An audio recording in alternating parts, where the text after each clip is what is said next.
Buenos días. Quería empezar reconociendo, es justo, es necesario y es además satisfactorio, reconociendo el cuidado, el cariño y la profesionalidad con la que se ha preparado este congreso. Realmente me han parecido destacables por toda la gestión muy delicada, muy mimosa y a la vez muy eficaz, muy profesional, y creo que eso luego se nota en la continuidad del propio congreso y en la gestión de la propia actividad aquí, ¿no? Bien, mi exposición de 20 minutos pues, tiene un esquema que más o menos quedará por ahí atrás, también está escrita, y tendrá como 3 momentos, ¿no? Es decir, un poco el contexto, cómo leo el contexto en el que estamos, cómo veo ubicado en ese contexto a las profesiones y disciplinas de la intervención social, como el trabajo social, y, por tanto, en tercer lugar, qué tipos de innovación o qué claves de innovación aparecen ahí, ¿no? En primer lugar, el contexto. Yo vengo pensando y escribiendo últimamente que una de las consecuencias negativas de la crisis económica, financiera y de otras índoles de los últimos 6, 7, 8 años es que en parte nos está distorsionando el análisis, porque nos hace olvidar que hay un contexto de crisis o de cambio o de transformación social mucho más profundo, que es realmente el que desde un punto de vista estratégico nos tiene que ubicar, ¿no? Por decirlo así, además de la respuesta táctica a la crisis económica de los últimos años, tenemos que dar una respuesta estratégica al cambio de época que estamos viviendo. Y a veces se da la circunstancia de que nuestras respuestas tácticas a la crisis de los últimos años nos desvían, nos desorientan, nos distorsionan la respuesta estratégica, además de medio plazo, al cambio de época. ¿A qué me refiero cuando digo cambio de época? Pues yo lo he sintetizado en esas 2 palabras, crisis de los cuidados y crisis de los sujetos, ¿no? Yo creo que, evidentemente, como trabajadoras y trabajadores de la intervención social, trabajadoras y trabajadores sociales, educadoras, educadores, otras profesiones y disciplinas que estamos en la intervención social. Como trabajadoras y trabajadores de la intervención social, realmente nos afecta lo que pasa en el contexto del sistema de bienestar, de las políticas sociales, no solo de la de servicios sociales, donde somos mayoritarias y mayoritarios, sino del conjunto de políticas sociales donde también estamos. Pues bien, yo lo que creo que tenemos que darnos cuenta es de que el modelo históricamente, tradicionalmente construido de políticas sociales entra en una profunda crisis, en un cambio de época, fundamentalmente por su propio éxito en gran medida, ¿no? Es decir, es precisamente porque unas políticas sanitarias muy potentes y otras han conseguido alargar la esperanza de vida, hacer que sobrevivan personas durante muchos años a pesar de tener limitaciones funcionales. Precisamente el éxito de la incorporación de más y más mujeres al empleo remunerado, la posibilidad que da la globalización de movilidad internacional, a la vez las posibilidades y las amenazas de las tecnologías que están transformando el mundo del empleo. Es decir, todo eso junto dibuja una sociedad donde ciertamente los anclajes, el empleo, la identidad comunitaria, la familia, se remueven, donde aparecen nuevas oportunidades y donde el propio estado de bienestar genera una conciencia de derecho y una complejidad. Es decir, de una visión que pudiera tener un obrero industrial de hace 100 años sobre un seguro médico, incluso un seguro médico público, a una idea de política sanitaria con salud pública, educación para la salud, derecho subjetivo a la atención sanitaria, tecnología, farmacia. Es decir, la evolución es enorme y en ese sentido el propio éxito del estado de bienestar modifica radicalmente las condiciones sociales en las que tenemos que desenvolvernos. Y yo he sintetizado en esas 2 frases, crisis de los cuidados, ¿por qué? Crisis de los cuidados porque efectivamente una de las características de nuestro estado de bienestar es que daba por supuesto que la mitad de la población, es decir, las mujeres, no tendrían empleo remunerado, no reclamarían derechos por sí mismas, sino que harían un papel subsidiario de estar en la comunidad, en la familia, en el entorno privado, cuidando y acompañando. Y entonces funcionaba funcionaba. Y en cierta manera nuestro modelo sigue, en cierta manera, preso de ese supuesto, ¿no? Y ese supuesto ya no puede ser más defendido y más asumido. Y por tanto eso nos lleva a la crisis de los cuidados, justamente porque hay más gente que necesitamos que nos cuiden y menos disponibilidad de la red familiar y comunitaria para cuidar y acompañar. Y esa crisis de los cuidados no es una crisis de los últimos años y tiene que ver con la crisis económica de los últimos años, es una crisis del cambio de época. Pero a la vez, como he dicho antes, esa identidad laboral más frágil, más precaria, ese menor anclaje de mí a mi puesto de trabajo, esa internacionalización de los movimientos, esa individualización de la que habla Ulrich Beck, hace una sociedad más líquida, más frágil, donde ya los sujetos tampoco están ahí. Es decir, el sujeto histórico, clase trabajadora, mayoritaria, masculina, que ha ido consiguiendo acumulativamente los diferentes pilares del estado de bienestar, pensiones, prestaciones por desempleo, sanidad, educación, ese sujeto histórico homogéneo ya no está ahí. No por casualidad, en todos los paraísos del estado de bienestar del norte de Europa ya hay partidos de extrema derecha xenófoba en el gobierno o condicionando el gobierno, porque se ha fragmentado el sujeto social. Y por tanto, la idea es la siguiente, es decir, si estamos en una crisis de los cuidados, si estamos en una crisis de los sujetos, si estamos en una transformación por el propio éxito del estado de bienestar a un estado de derechos subjetivos universales y de, por cierto, incremento de la complejidad social, eso nos obliga a repensar el conjunto de políticas sociales. Es decir, el relato socialdemócrata clásico de iremos sumando pilares al estado de bienestar y siempre habrá uno más que sumar y la gente votará gustosa a eso y lo apoyará, es un relato que no funciona y por tanto nos obliga como a recolocarnos, ¿no? Entonces, la primera idea era esta. El contexto es suficientemente cambiante, también por nuestro propio éxito como trabajadoras y trabajadores de las políticas sociales, como para que entendamos que hay que recolocarse. Bien, ¿y cómo nos recolocamos en ese contexto cambiante las profesiones y disciplinas de la intervención y las políticas sociales? Pues yo ahí voy a hacer, aunque no me dé mucho tiempo de explicarlo y que pueda sonar un poco raro, voy a hacer una apuesta bastante fuerte por la sectorialidad. Es decir, cojamos nuestro cacho. Y me explico. A ver si me explico con una metáfora. Yo me estoy imaginando a una trabajadora o trabajador de lo social que quiere ser honesto con la complejidad. Con la complejidad de un caso individual o familiar, con la complejidad de una comunidad, de una situación. Y este trabajador o trabajadora social, educador o educadora social, psicólogo o psicóloga de la intervención social, se ha sentado a una mesa con una médica, con un arquitecto, con una policía, con un urbanista, con un profesor. Imaginaros que esta trabajadora o trabajador social les dice: ustedes, arquitecta, médica, profesor, policía, solo asumen una parte de la persona, mientras yo asumo su globalidad. Ustedes, policía, trabajador de la educación, médica, ustedes son personas que mantienen el status quo, mientras yo soy un agente de cambio social.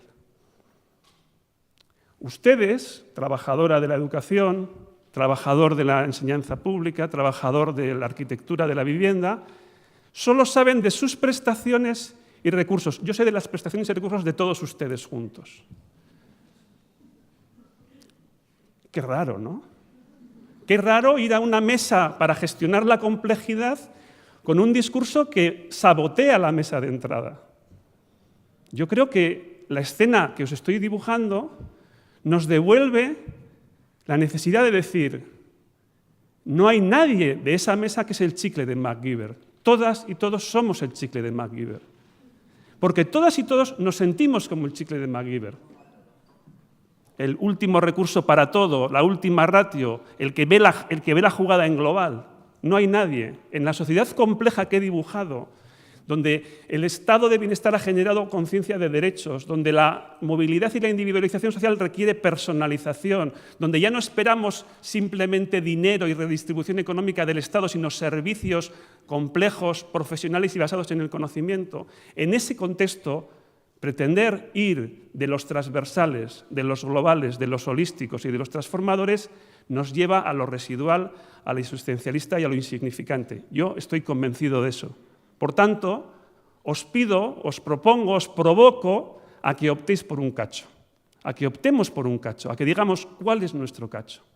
Porque es la única forma de tener un lugar bajo el sol en esa sociedad del conocimiento complejo para una intervención compleja de un estado de bienestar gestor de la complejidad. Por tanto, aunque estoy deseoso de que lo debatamos, pongo esta pica en Flandes en este momento del discurso. No hay nadie que en esta mesa, ni la médica, ni el policía, ni la arquitecta, ni el trabajador social, no hay nadie que legítimamente pueda reclamarse más holística que otro, más global que otro, más transformadora que otro, más estructural que otro, más compleja que otro. Porque solo juntando todas esas piezas hay posibilidades de gestionar la complejidad. Y entonces nosotras y nosotros, que posiblemente somos históricamente portadoras y portadores de saberes transversales, complejos y globales del estado de bienestar, nos vemos llamadas y llamados ahora sí a escoger un cacho, estratégicamente a escoger un trozo, a escoger una parcela. Y yo diría, en buena hora, yo escuchaba esta mañana a Alfonsa y yo decía, solo con los ejemplos, con las matices, con las cuestiones que ha planteado Alfonsa, hay un proyecto profesional y disciplinar alucinante para nosotras y para nosotros. Olvidándonos de mirar los ingresos de la gente, porque ya habrá técnicas y técnicos de Hacienda, Seguridad Social o de la Administración que sepan mirar cuánto ingresa y cuánto egresa de la cuenta de la gente. Olvidándonos de la cuestión del alojamiento de la gente. Si a un señor se le cayó la casa, lo que le pasa es que no tiene alojamiento. Supongo que habrá profesionales de la arquitectura, del urbanismo, de la habitabilidad, de la accesibilidad física, que serán competentes para esa materia. Olvidándonos del empleo.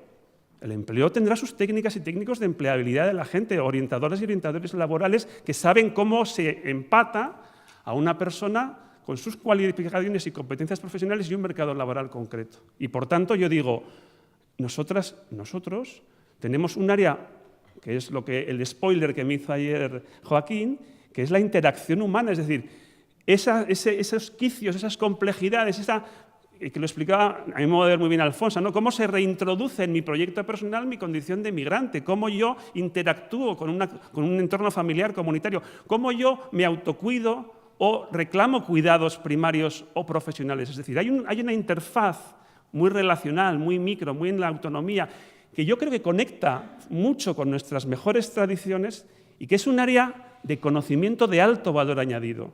Es decir, ahí aportamos un alto valor añadido de acompañamiento social, de asistencia personal, de intervención socioeducativa, de intervención psicosocial, que protege y promueve un bien, que es la interacción humana, que es tan valioso como la subsistencia material, tan valioso como el alojamiento, tan valioso como la salud, tan valioso como el conocimiento. Claro, es que todo eso junto es lo que hace el bienestar. Y nosotras y nosotros presentémonos, propongo para el debate y para la provocación, presentémonos ante la médica, ante el policía, ante la arquitecta, como portadoras y portadores de saber sobre esa parcela, que tiene enormes sinergias con las otras parcelas, pero que es una parcela. Por tanto, quizás en el momento histórico 0 o -1 del estado de bienestar o de la política social, pudimos haber sido el trabajador todoterreno y polivalente de las políticas sociales. Yo digo que hoy no es posible, que hoy no es creíble como proyecto profesional y disciplinar. Y eso supone jugar en la liga del conocimiento. Y termino con las 4 claves de innovación. A mí me llamaba la atención el otro día un amigo que me escribía desde alguna ciudad latinoamericana, de estas que cuando vas te dicen, no cojas el taxi porque te robarán, ¿no? O cógelo en el aeropuerto con un ticket que te da la seguridad de que ese taxista no te robará. Es decir, ciudades que no han conseguido armar un sistema bueno de taxi funcionan muy bien con Uber.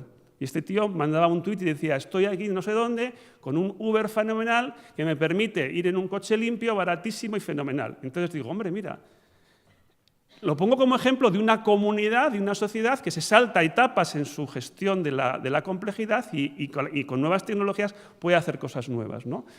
Eso es la forma en que funcionan hoy los lugares punteros de la economía, con fuertes sinergias entre academia, empresa, colegios profesionales, entidades del tercer sector, con fuerte hibridación de conocimientos y una fuerte co-creación de conocimientos y, por tanto, una fuerte dinámica de gestión del conocimiento. Por tanto, no nos podemos anclar en posiciones administrativas, en posiciones corporativas o en posiciones políticas sin tener la apuesta, a mi modo de ver, fundamental, que es el valor añadido de un conocimiento propio de nuestras áreas y de nuestras líneas. Y ahí yo diría que ese conocimiento, que es investigación, que es desarrollo, que es conocimiento experto, que es saber hacer, es también innovación, ¿no? Y termino con las 4 líneas. Yo creo que tenemos una línea muy prometedora de trabajo en innovación tecnológica. Si me compráis la idea de que la intervención social es fundamentalmente promover y proteger la autonomía funcional y la integración relacional, la tecnología de la información, la tecnología para la autonomía, la tecnología para la gestión del entorno, van al corazón de nuestro proceso de intervención social. Es decir, no se trata de hacer intervención social del siglo XIX con tecnologías del XX. Se trata de aplicar las tecnologías del XXI a transformar la intervención social del XXI. En segundo lugar, innovación social. Ayer alguien nos alertó sobre las trampas de la sociedad del bienestar, pues ahora toca alertar sobre las trampas de la innovación social, ¿no? Es verdad que hay un discurso de la innovación social que es peligroso. Es decir, es el discurso de yo le quito el estado de bienestar y usted haga crowdfunding y baile con rastas y entonces resolverá los problemas sociales. Esa es la innovación social de Cameron, ¿no? Tercer sector en ese sentido como el que hace el trabajo sucio de la destrucción del estado de bienestar. Yo diría, no comparar ese discurso, pero sí apropiarnos del concepto de innovación social en el sentido siguiente. No vamos a sustituir por cuidados y apoyos profesionales presenciales con funcionarios de gestión directa todo lo que fue apoyo social en la comunidad tradicional. En parte lo vamos a reemplazar con cuidados y apoyos profesionales de gestión directa, pero en parte va a ser con sinergias con bancos del tiempo, con economías colaborativas, con autogestión comunitaria, con nuevas formas de generar sinergias en ese empoderamiento comunitario, lo cual, dicho sea de paso, conecta de nuevo con nuestras más bonitas y potentes tradiciones culturales y profesionales. En tercer lugar, la innovación organizativa, puesto que esta propuesta que yo os hago de sectorialidad dura, de tener nuestro propio objeto, nos obliga a conversar de nueva manera con los ámbitos propios de las otras profesiones y disciplinas. Es decir, cuando te dice el de empleo, yo con este no sé qué hacer, tú le tienes que decir, sí, pero es tuyo para el empleo. Es mío para otra cosa, es tuyo para el empleo, y tienes que reconstruir la intersectorialidad de una nueva manera ahora que tú no aceptas ser el coche escoba del estado de bienestar.